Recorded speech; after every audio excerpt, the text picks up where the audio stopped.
যখন বুঝতে পেরেছে বিএনপি তাদেরকে নিয়ে আর সামনে এগিয়ে যেতে চায় না, এরা হচ্ছে ৭১-এর পরাজিত রাজাকার আল বদর, যারা এই দেশের স্বাধীনতার সাথে সারা জীবন বিরোধিতা করেছে, মুনাফিকি করেছে।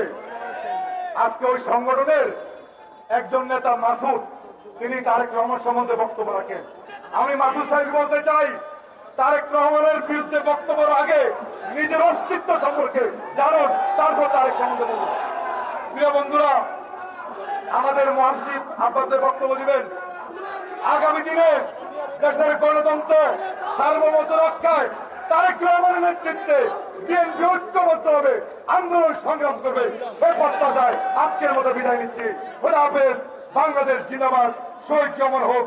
দেশ নেত্রী বেগম খালেদা জিয়া জিন্দাবাদ। আমাদের সকলের প্রিয় নেতা তারেক রহমান জিন্দাবাদ, জিন্দাবাদ।